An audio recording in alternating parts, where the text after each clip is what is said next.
Hello everyone. Some of you may have noticed that we didn't post an episode last week, and the reason is we had a lot of work to do to get ready for a local tractor show that we were taking some things to and doing some demonstrations. So in this week's episode you're going to see that. You're going to see us firing up a couple of old crawlers that we haven't run in a little while, as well as getting our old concrete block machine out that hasn't been used in a couple of years and taking it to the show and doing demonstrations. There's even a little kid that gets involved in making a block as well. Hope you enjoy it.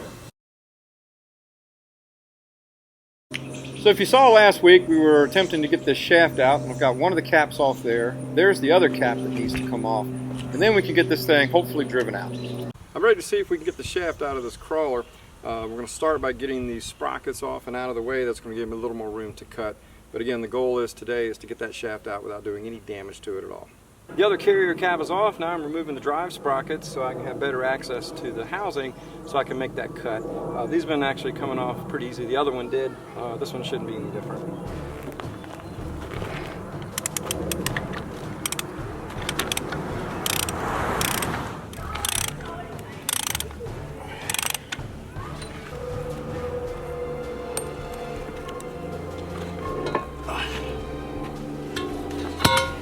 Well, it took a lot of cutting and banging to separate some pieces that I cut, but the whole shaft is exposed. Now let's see if we can get that thing driven out.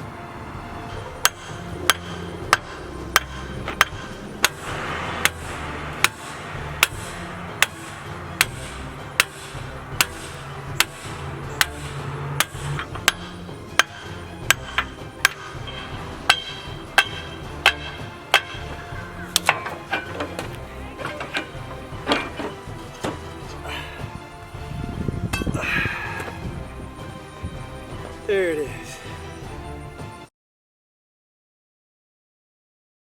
We haven't run this thing in a little over a year, but with fuel and we know it's got fire, there's no reason why it shouldn't start. So let's see if we can get it running. Go ahead.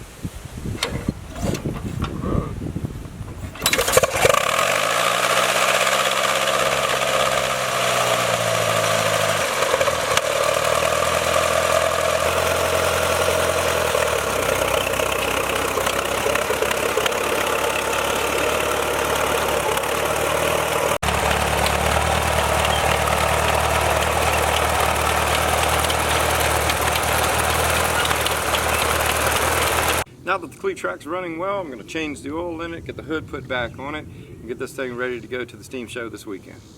While the oil is draining, I'm going to start taking the drawbar off of this machine.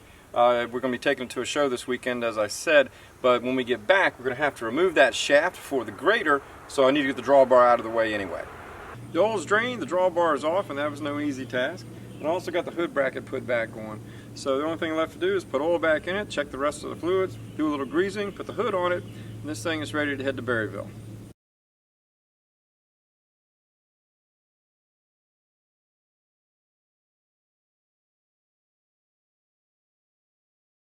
It's been about 22 months since we've used our block machine from 1923. We did oil it up pretty good before we put it away and covered it up. So we're going to be taking this to Berryville this week to start making block this weekend. This is an old International Harvester throttle governed engine. This is the engine that we used last year to run the block machine, and I believe we're going to use it to run it again this year. So with everything else in working order, I need to get this thing fired up again because it's been, just like with the block machine, it's been about 22 months since this thing has been used. So the first thing I need to do is straighten out this fuel line that we had to doctor up last time we used it. The last time we used this a couple of years ago, we had a fuel leak here at the line. We just had some wire to tighten it down. It works fine. But we're going to take and replace this hose and put some good hose clamps on it. And I also need to take the fuel line out of here because there's a check valve in there. I want to make sure that it's not stuck, which is pretty common with these things when they sit for a little bit. I got the gas valve out. I'm going to shake it. You can hear it quicken, so that means that the valve inside is loose. So we're in good shape there. So I'm going to get some clamps for this hose, get all this back together, put some gas in it, and see if we can fire it up.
This is the sand and gravel that we use along with the Portland cement to make our block.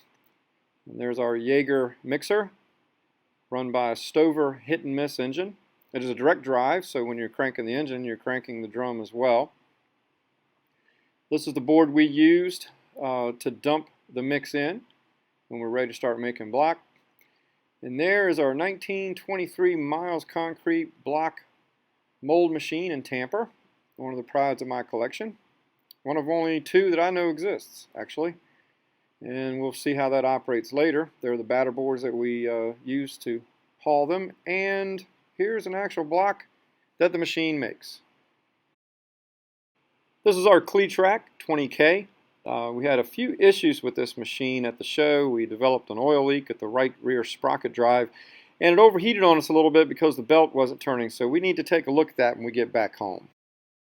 And this is our 1946 Cletrac HG 68 that continues to run well. As you saw, Mac was riding it around at the show.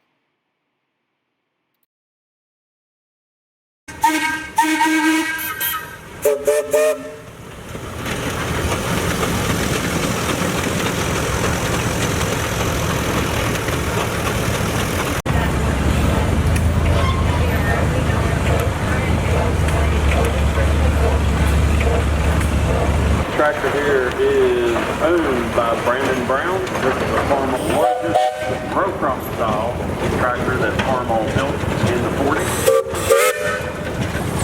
And they were right about 43.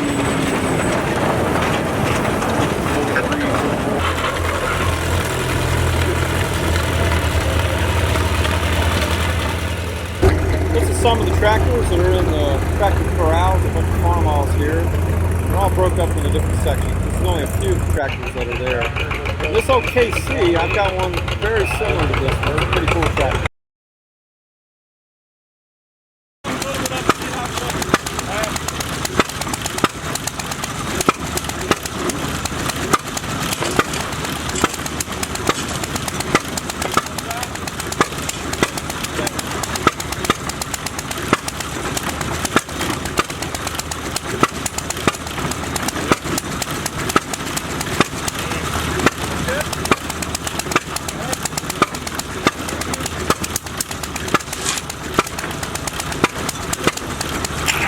You can't see it from this angle, but that red International engine is running that block machine. You see the belt there on the right-hand side. It's coming from the International.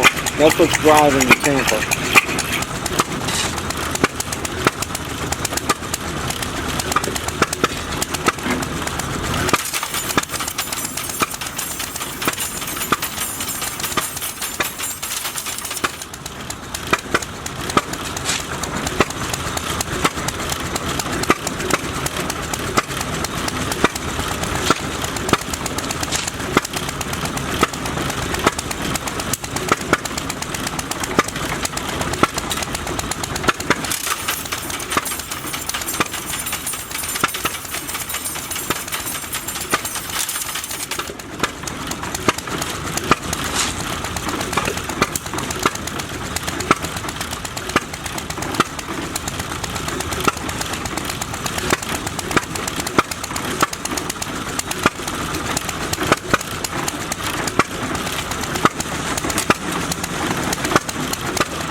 Next time on Bulldog Builds, we'll pull that final drive apart from the 20K to see what went wrong in there.